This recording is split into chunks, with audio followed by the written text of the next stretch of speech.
Welcome back to HOA Spot. I thought it would be a warning. It was a campaign. I am standing in the parking lot behind my building in Albany, New York, watching a middle-aged white woman with dark brown hair and tight curls slap a bright orange sticker on my windshield. She is wearing a white cardigan and a pink sun hat, and she is holding a portable thermal printer in one hand and a clipboard in a clear plastic sleeve in the other. She looks up at me and says, "If you make me repeat myself, it gets more expensive." I moved to Albany 2 years ago because the car rental lot I manage is 10 minutes from this neighborhood, and I cannot afford to miss shifts. The Juniper Terrace Property Owners Association sold itself as quiet and low drama when I signed the lease, but that lasted about 6 months. The woman in front of me is Cynthia Mitchell, board secretary, and she has decided I am her new project. The sticker says violation notice in bold letters, but there is no detail, no code, no explanation. I ask her what the violation is. She taps the clipboard and says, "Guest parking without a decal. You know the rules." I tell her I do not have guests parked here. She points at my car and says, "This vehicle was observed in the guest zone overnight." I look at the pavement. There is no guest zone. The lines are standard residential spaces. She smiles and says, "The new sign went up last night." I look around and see a flimsy metal post with a laminated placard leaning against the curb about 15 feet away. The placard has no readable text, but she gestures at it like it is the 10 Commandments. I tell her the sign was not there yesterday. She says ignorance is not an excuse. If you make me repeat myself, it gets more expensive. I pull out my phone and take a picture of the sticker, the sign, and her standing next to my car. She does not flinch. She says, "I have done this before, and people fold every time." Then she walks back to her silver sedan, climbs in, and drives off. I peel the sticker off my windshield and head inside. I have a shift in 2 hours, and I need to figure out what just happened. The next morning, I wake up to a knock on my door. I open it and find a printed notice taped to the frame. It says enforcement action in large letters, and below that it lists a $40 fine for the overnight violation and a warning that repeat offenses will result in towing.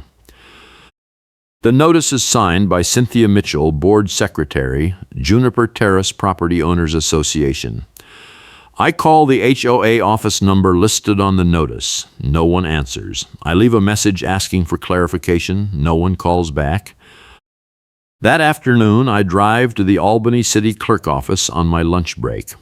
I wait in line for 20 minutes and then ask the clerk if the HOA has the authority to create parking zones overnight without resident notice. The clerk, a tired-looking man in his 50s with reading glasses on a chain, pulls up the city code on his computer. He says HOAs can enforce private lot rules, but they cannot override city parking ordinances on public streets or change posted regulations without filing a variance request. He prints me a one-page summary and circles a section that says any new parking restriction must be posted for 14 days before enforcement. I thank him and head back to work. That evening, I park in my usual spot and go inside. At midnight, I hear a diesel engine rumbling outside. I look out the window and see a flatbed tow truck backing into the lot. Cynthia Mitchell is standing next to it with her clipboard and her portable thermal printer. She points at my car. The driver climbs out and walks over. He is a heavy-set guy in a reflective vest, and he looks like he has done this 1,000 times. He hooks a chain under my front axle and starts winching. I grab my keys and run outside in my hoodie and red bucket hat. I yell, "Stop, that is my car." Cynthia looks at me and says, "You were warned." I tell the driver I have proof the HOA is violating city code. He shrugs and says, "I just follow the work order." Cynthia hands him a printed authorization slip, and he keeps winching. I pull out my phone and call the non-emergency police line. The dispatcher says an officer will be there in 15 minutes. Cynthia hears me on the phone and says, "Go ahead. The police will tell you the same thing I am telling you. This is private property and you are in violation." I tell her the city clerk confirmed she needs 14 days' notice before enforcing a new parking rule. She laughs and says, "The city clerk does not run this HOA. If you make me repeat myself, it gets more expensive." The tow driver finishes winching and climbs back into the cab. I step in front of the truck. The driver leans out the window and says, "Move or I call the cops myself." I tell him I already called them. He puts the truck in park and checks his phone. A police cruiser pulls up 3 minutes later. The officer is a young woman with short hair and a calm voice. She asks what is going on. Cynthia immediately launches into a speech about how I am a repeat violator and the HOA has the authority to enforce parking rules. I hand the officer the city clerk printout. She reads it, looks at the sign leaning against the curb, and asks Cynthia when the sign was posted. Cynthia says last night. The officer says, "Then you cannot enforce it yet." Cynthia argues that the HOA rules override city code. The officer says, "No, they do not." She tells the tow driver to lower my car. The driver looks at Cynthia. Cynthia says, "I am not paying the drop fee if you do not finish the job." The officer repeats herself. The driver lowers the car and unhooks the chain. Cynthia glares at me and says, "This is not over." She climbs into her sedan and drives off. The tow driver hands me a business card and says, "If she calls again, you might want to get a lawyer." Then he leaves. The next day, I get an email from the HOA management company. It says my account has been flagged for multiple violations, and I owe $80 in fines, plus a $50 administrative fee. I reply with a scan of the city clerk printout and a request to reverse the charges. The management company replies 2 hours later and says they will review the matter. 3 days later, I get another email saying the fines stand because the HOA governing documents allow immediate enforcement in cases of repeat violations. I print the entire email chain and add it to a folder I start keeping on my kitchen counter. The following week, I host a small family event at my apartment. My brother drives up from Poughkeepsie with his wife and their 2 kids. They park in the visitor lot near the front entrance. I go outside to meet them and see Cynthia Mitchell standing next to their car with her thermal printer. She is printing a violation notice. I walk over and ask what the problem is. She says no valid guest pass displayed. I tell her I did not know I needed one. She says, "Check your lease addendum." Every guest vehicle requires a pass issued by the HOA office, and the office is only open on Tuesdays and Thursdays from 10 to noon. I tell her it is Saturday. She smiles and says, "Then your guests need to move their car or pay the fine." My brother gets out of the car and asks what is happening. Cynthia hands him the printed notice and says, $40, payable within 72 hours, or the vehicle will be towed. My brother looks at me. I tell him to ignore it. Cynthia says, "Ignoring it will make it worse. If you make me repeat myself, it gets more expensive." I pull out my phone and take a picture of her, the notice, and my brother's car. She does not care. She walks to the next visitor vehicle, a van with out-of-state plates, and starts printing another notice. I go back inside with my family and try to salvage the afternoon, but the whole event feels poisoned. My brother leaves early. Before he drives off, he tells me I need to get out of this neighborhood. I tell him I am working on it. That Tuesday, I take a half-day off work and go to the HOA office during the open hours. The office is a small room in the back of the neighborhood clubhouse. Cynthia Mitchell is sitting behind a folding table with a stack of file folders and a laptop. I tell her I need guest passes for future visitors. She says passes are $5 each and valid for 24 hours. I ask if there is a multi-use option. She says no. I ask why. She says, board policy. I buy 2 passes and ask for a receipt. She prints one on her thermal printer and hands it to me. I ask if I can get a copy of the HOA governing documents. She says they are available for purchase, $35 for a printed copy or $20 for a PDF. I ask why I have to pay for documents that govern my own residence. She says, cost recovery. If you make me repeat myself, it gets more expensive. I pay the $20 and she emails me a PDF that is 243 pages long and appears to have been scanned from a photocopy. I spend the next 2 evenings reading the entire document. Most of it is standard HOA boilerplate, but buried in Section 12 I find a clause that says the board has the authority to implement temporary parking restrictions during emergency maintenance or safety concerns. There is no definition of emergency or safety concern, and there is no requirement for resident notice. I highlight the clause and add it to my folder. If this story is hitting home, smash that like button and subscribe for more HOA nightmare breakdowns. The next week, I get home from work and find a metal boot clamped onto my front driver's side wheel. There is a tag hanging from the boot that says contact HOA office for release, and below that it lists a $100 release fee. I call the HOA office number. Cynthia answers. I tell her there is a boot on my car. She says, yes, you have unpaid fines. I tell her I disputed those fines and provided proof the HOA violated city code. She says your dispute was reviewed and denied. Until you pay, the boot stays. I ask who reviewed it. She says the board. I ask when the board met. She says that is not your concern. I tell her I am going to file a complaint with the city. She says go ahead. If you make me repeat myself, it gets more expensive. Then she hangs up. I take pictures of the boot, the tag, and my car. Then I call a locksmith.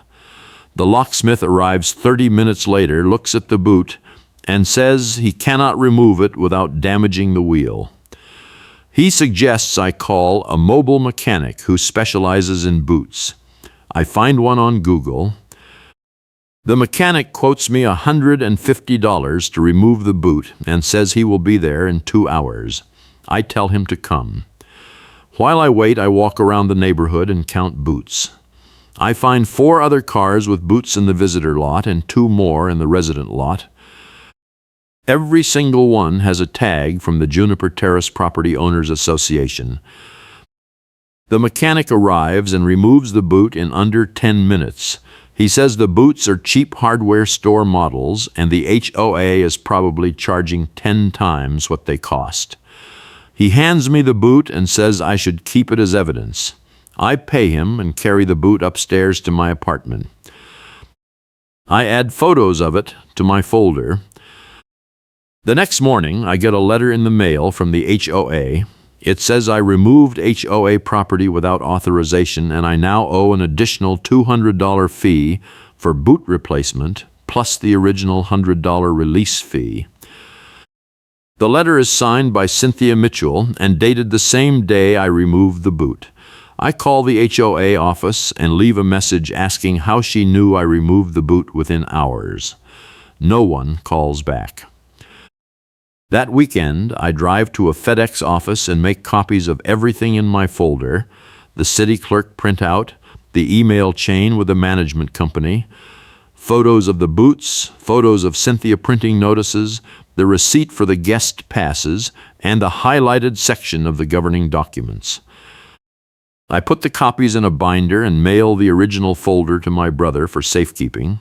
Then I start researching HOA attorneys in Albany. Most of them want a retainer I cannot afford, but I find one who offers a free consultation. I book an appointment for the following Tuesday. On Monday, I get home from work and find Cynthia Mitchell standing in the parking lot with a man in a county sheriff uniform. The sheriff deputy is holding a clipboard and talking to Cynthia. I park and walk over. Cynthia sees me and says, "Here he is." The deputy asks if I am the owner of the vehicle with the plate number he reads off his clipboard. I say yes.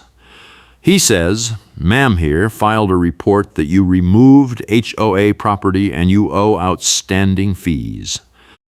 I tell him I removed a boot that was illegally placed on my car, and I have proof the HOA violated city parking ordinances.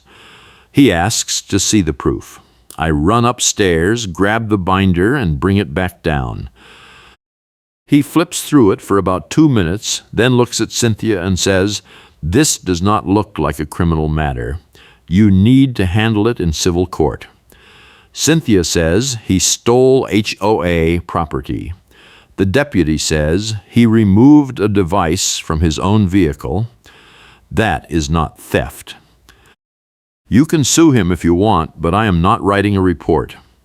He hands me back the binder, nods, and walks to his car. Cynthia watches him drive off, then turns to me and says, "You just made this 10 times worse. If you make me repeat myself, it gets more expensive." The next day, I meet with the HOA attorney. Her name is Karen, which is unfortunate, but she is sharp and no nonsense. I show her the binder. She flips through it and says, "You have a solid case for selective enforcement and possibly fraud if the HOA misrepresented city code in writing." She recommends I request all HOA enforcement records for the past year under New York State Public Records Law. She also says I should file a formal complaint with the management company and copy the entire board. She drafts both letters for me and charges me a flat $200 fee. I pay her and leave feeling like I finally have a plan. I send the public records request and the formal complaint that afternoon. The management company replies within 24 hours and says they will forward my complaint to the board. The HOA office does not reply to the records request. I wait a week, then send a follow-up. Still no reply. The attorney tells me that is typical and says we can escalate to a formal demand if they keep ignoring it.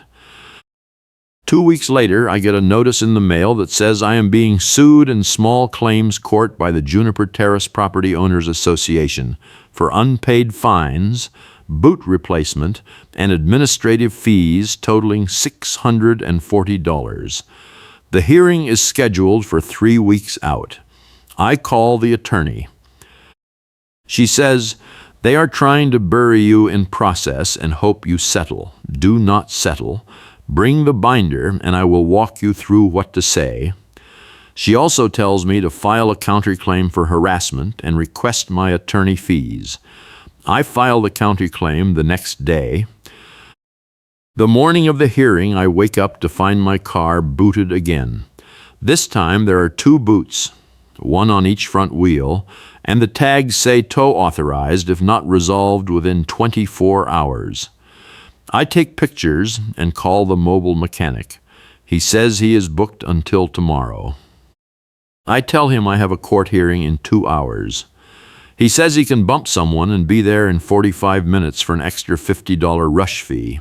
I agree. He shows up, removes both boots, and hands them to me. I throw them in my trunk and drive to the courthouse. The small claims hearing is in a bland courtroom with fluorescent lights and folding chairs. Cynthia Mitchell is there with another board member, an older man in a polo shirt who introduces himself as the treasurer. The judge is a woman in her 60s who looks like she has heard 1,000 HOA cases and hated all of them. Cynthia goes first. She presents a stack of printed notices and a summary of my alleged violations. She says I am a serial offender who refuses to comply with HOA rules and that the association has tried to work with me, but I have been uncooperative. The judge asks if I was given proper notice of the parking rule changes. Cynthia says yes. The judge asks to see proof. Cynthia shuffles through her stack and pulls out a photo of the sign leaning against the curb. The judge asks when the photo was taken. Cynthia says the night the sign was posted.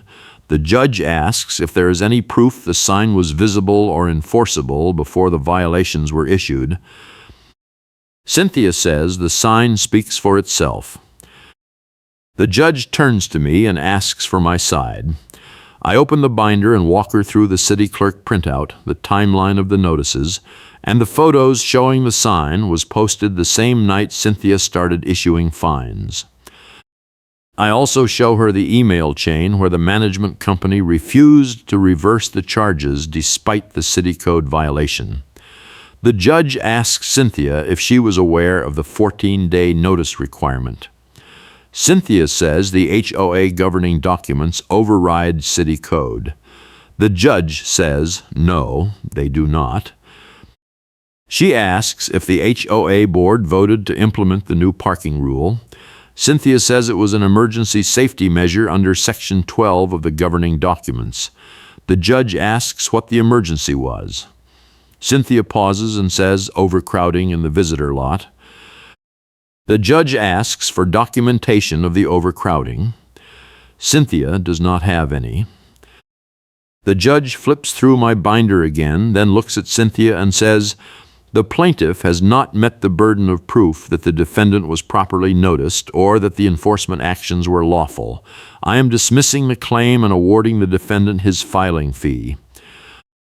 She also orders the HOA to cease all enforcement actions related to the disputed parking rule until proper notice is provided. Cynthia starts to argue. The judge cuts her off and says, "We are done here. Court is adjourned." I walk out of the courthouse feeling like I just won the lottery. Cynthia follows me into the parking lot. She says, "This is not over. You think one judge is going to stop me? I have done this before, and people fold every time. I do not respond. I get in my car and drive home. When I get there, I find a new notice taped to my door. It says the HOA is implementing a mandatory vehicle registration decal system effective immediately, and all residents must purchase decals for $15 per vehicle or face towing. The notice is dated today, less than 2 hours after the hearing. I take a picture and add it to the binder. That evening, I get a call from my attorney. She says she heard about the hearing and congratulations. I tell her about the new decal notice. She laughs and says, "They are panicking. Keep documenting everything. If they tow you, call me immediately." She also tells me she sent a demand letter to the HOA on my behalf requesting all enforcement records and threatening a lawsuit if they do not comply within 10 days. I thank her and hang up. The next morning I drive to the grocery store to pick up supplies for the week. I am loading bags into my trunk when I hear a voice behind me say, "You are not allowed to park here." I turn around and see Cynthia Mitchell standing 5 feet away with her clipboard and her thermal printer. She says, "This is a fire lane." I look at the pavement.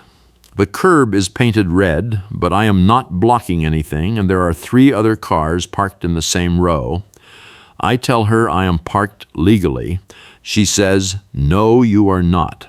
This is a tow zone. I am calling the tow company right now." She pulls out her phone and dials. I pull out my phone and start recording. She sees the camera and says, "You cannot record me without my permission." I tell her New York is a one-party consent state, and I am allowed to record in public. She glares at me and keeps talking to the tow dispatcher. A small crowd of shoppers starts gathering. One of them, a delivery driver stuck at the curb, pulls out his phone and starts filming too. Cynthia finishes the call and says the tow truck will be here in 10 minutes. I tell her I will be gone in 5. She steps in front of my car and says, "You are not leaving until the tow driver confirms the violation." I tell her she cannot legally block me. She says, "Try me." The delivery driver watching from the curb yells, "Lady, he is not even in the fire lane." Another shopper says, "Yeah, there are 3 other cars parked the same way." Cynthia spins around and says, "Mind your own business." The shopper films her saying it. Cynthia notices and says, "Stop recording me." The shopper does not stop. A grocery store manager in a vest and tie walks out and asks what is going on. Cynthia says she is enforcing HOA parking rules. The manager says, "This is not HOA property. This is private commercial property. If you want someone towed, you need to talk to me, not the customer." Cynthia says, "I have authority from the tow company." The manager says, "I do not care. You need to leave or I will call the police." Cynthia stares at him, then at me, then at the crowd of shoppers filming her. She says, "Fine, this is not over." She walks to her car and drives off. The tow truck never shows up. The manager apologizes to me and says, "HOA people are the worst." I thank him and finish loading my groceries. That night, I upload the grocery store video to a private cloud folder and send the link to my attorney. She replies within an hour and says, "This is gold. If they try anything else, we can argue a pattern of harassment." She also tells me the HOA finally responded to the records request. They sent a partial dump of enforcement records, but it is missing entire months and the files are disorganized. She says we can compel the full records if we file a lawsuit, but that will cost more than I can afford right now. I tell her I will think about it. The next week, I get a certified letter from the HOA attorney. It says the association is filing a lien against my property for unpaid fines and fees totaling $912. The letter includes an itemized list of every alleged violation going back 6 months, including violations I have never heard of. I call my attorney. She says, "They are escalating. Do not pay anything. I will draft a response disputing the lien and demanding a breakdown of the charges." She also says we should consider filing a Federal Fair Debt Collection Practices Act complaint if the HOA is using abusive tactics. I agree, and she starts drafting. 2 days later, I get home from work and find my car booted again.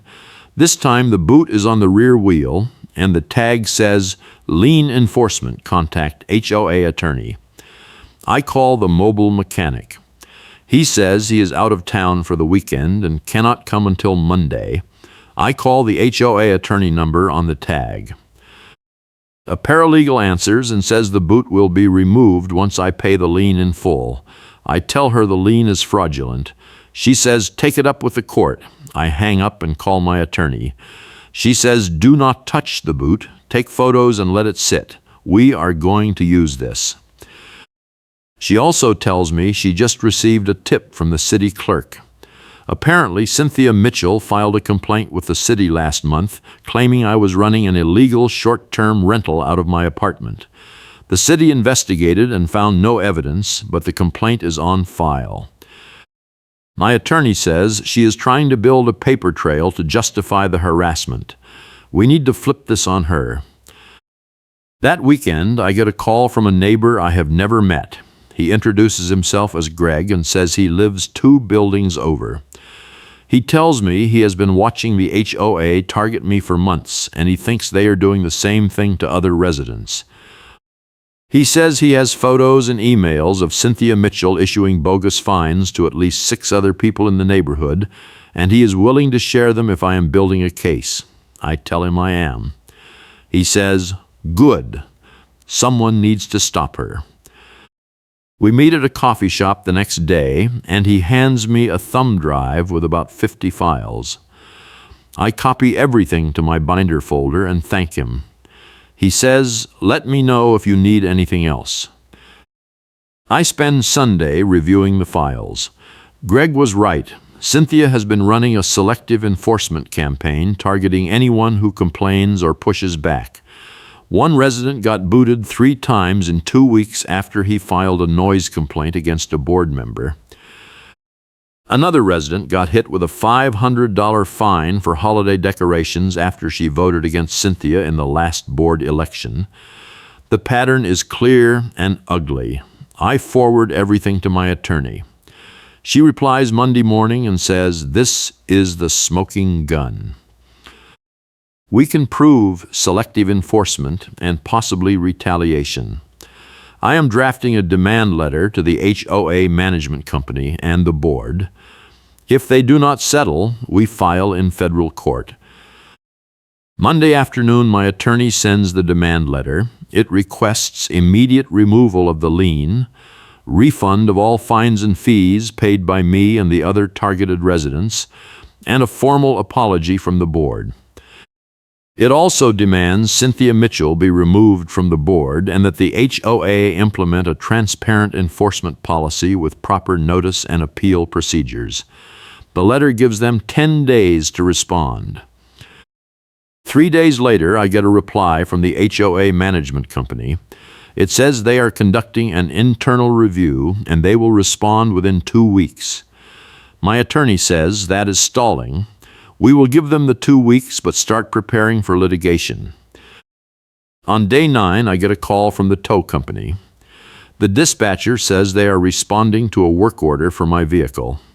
I ask who authorized it. He says Cynthia Mitchell, Juniper Terrace Property Owners Association. I tell him I have proof the HOA is under investigation for fraudulent enforcement. He says, I just follow the work order. I tell him if he tows my car, I will file a police report and sue him personally. He pauses and says, "Hold on." I hear him talking to someone in the background. He comes back on the line and says, "My boss wants to talk to you." The line clicks and a gruff voice says, "This is Bill. What is going on?" I explain the situation. He listens and says, "If the HOA is dirty, I do not want any part of it. Send me what you have and I will pull the contract." I email him the binder and the demand letter. He calls back 30 minutes later and says, "We are done with them. I am not towing anything from that neighborhood until this is sorted out." I thank him and hang up. That evening, I get a knock on my door. It is Greg, the neighbor who gave me the files. He says Cynthia Mitchell just showed up at his apartment and threatened him with a lawsuit for defamation. He says she accused him of conspiring against the board and said she is going to make sure he gets evicted. I tell him to document everything and send it to my attorney. He says he already did. I ask if he is okay. He says, "I am pissed, but I am not backing down. This has to end." The next morning, I get an email from the HOA management company. It says they have completed their internal review and they are recommending the board hold an emergency meeting to address the enforcement concerns. The email does not say when the meeting will happen or what the agenda is. My attorney replies to the email and says we expect a written resolution by the end of the week or we will proceed with litigation. 2 days later, I get a notice that an emergency board meeting is scheduled for Saturday at 10 in the morning in the clubhouse. The notice says the meeting is open to all residents. I forward it to my attorney and to Greg. My attorney says, "This is it. Bring the binder and be ready to present everything. Do not let them control the narrative." Saturday morning, I wake up early and review my notes. I print extra copies of the key documents and put them in a folder. I drive to the clubhouse and arrive 15 minutes before the meeting starts. The parking lot is already full. I walk inside and find about 30 residents sitting in folding chairs. Cynthia Mitchell is at the front of the room with the board treasurer and the board president, a quiet man in his 70s who has never said a word to me. Cynthia sees me and her face hardens. The board president calls the meeting to order and says, "We are here to discuss concerns about HOA enforcement practices. Several residents have raised questions, and we want to address them transparently." Cynthia interrupts and says, "These concerns are baseless and part of a coordinated attack on the board." The president tells her to wait her turn. A resident in the second row stands up and says, "I got booted 3 times in 2 weeks because I complained about a board member." That is not baseless. Another resident stands and says, "I got fined $500 for Christmas lights and no one else on my street got fined." That is not baseless either. A third resident says, "Cynthia Mitchell showed up at my apartment and threatened to have me evicted because I gave documents to someone building a case." That is harassment. The room erupts. The residents start shouting over each other. The board president bangs a gavel and says, one at a time, "Let everyone speak." I raise my hand. The president nods at me. I walk to the front and open the binder. I say, I have documented 6 months of selective enforcement by this board, specifically by Cynthia Mitchell. I have proof that parking rules were enforced without proper notice, that boots were placed illegally, that fines were issued for violations that do not exist, and that residents who complained were targeted with retaliatory enforcement. I have emails, photos, city code confirmations, and witness statements. I also have proof that the HOA attorney was never consulted before liens were filed, and that the management company was kept in the dark about the extent of the abuses. I hand copies of the summary documents to the board president and the treasurer. The president reads for about 2 minutes, then looks at Cynthia and says, "Is this accurate?" Cynthia says, "Absolutely not. This is a smear campaign." I acted like I was backing down, because timing was the whole weapon. I pull out one more document from the back of the binder. I say I also have a city clerk confirmation that the HOA misrepresented an ordinance in writing when issuing the first wave of parking fines. The clerk confirmed that the HOA claimed city authority it did not have, and that constitutes fraud under New York state law. I hand the officer on scene the proof and ask for an incident number immediately. The room goes silent. The board president reads the city clerk confirmation. He looks at Cynthia and says, "Did you tell residents the city authorized the parking rule?" Cynthia says, "I said the rule was enforceable under city code." The president says, "But the city says it was not." Cynthia does not answer. The treasurer stands up and says, "I was not aware of any of this. If the board secretary has been issuing fines and boots without board approval, that is a serious problem." The president says, "I agree." I am calling for an immediate vote to suspend Cynthia Mitchell from the board pending a full audit of all enforcement actions over the past year. The treasurer seconds. The president calls the vote. 2 board members vote yes. Cynthia votes no. The measure passes. Cynthia stands up and says, "You cannot do this. I have done this before and people fold every time." The president says, "Not this time. Please leave the meeting." Cynthia grabs her clipboard and her thermal printer and walks toward the door. As she passes my chair, her boot clamp key slips from her hand and skitters across the pavement. She stops, stares at it, and then keeps walking. Someone in the back row laughs.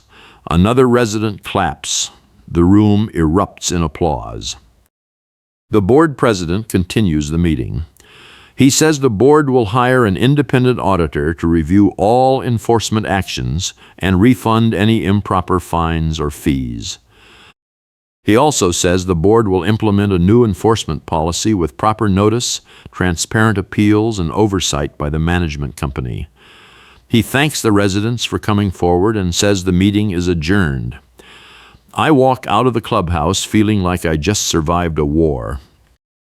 2 weeks later, I get a check in the mail from the HOA management company. It is a full refund of every fine and fee I paid, plus the cost of the boot removals and my attorney fees. The check is accompanied by a letter that says Cynthia Mitchell has been removed from the board and the HOA is implementing the new enforcement policy effective immediately. The letter also says the tow company contract has been terminated and the association is reviewing vendor relationships to ensure compliance with state and local laws. I deposit the check and call my attorney. She says, "You won, not just for yourself, but for everyone in that neighborhood." I ask if Cynthia can come after me again. She says, "Not legally. If she tries anything, we will bury her." I thank her and hang up. A few days later, I run into Greg at the mailboxes. He says he got his refund check too, and so did the other residents who were targeted. He says, "You started something. The HOA stopped selective enforcement after complaints pile up. People are actually reading the governing documents now. The board is talking about elections. It feels different." I tell him I am just glad it is over. He says, "Me too." That weekend, I am sitting on my balcony when I see a silver sedan pull into the visitor lot. Cynthia Mitchell gets out and walks toward the clubhouse. She is carrying a cardboard box. I watch her go inside, stay for about 10 minutes, and then come back out. The box is gone. She drives off without looking back. I never see her again. A month later, the board holds a special election to fill the vacant secretary position. A retired schoolteacher named Angela runs and wins by a landslide. At her first meeting, she proposes a resident committee to review enforcement policies and make recommendations to the board. The proposal passes unanimously. Karen is outvoted so hard the room laughs. I stay in the neighborhood for another year. The HOA is quieter now, and the new board actually follows the rules. When my lease is up, I move to a house in a neighborhood with no OA. I keep the binder on a shelf in my office, just in case. Thanks for watching, and I appreciate you being here.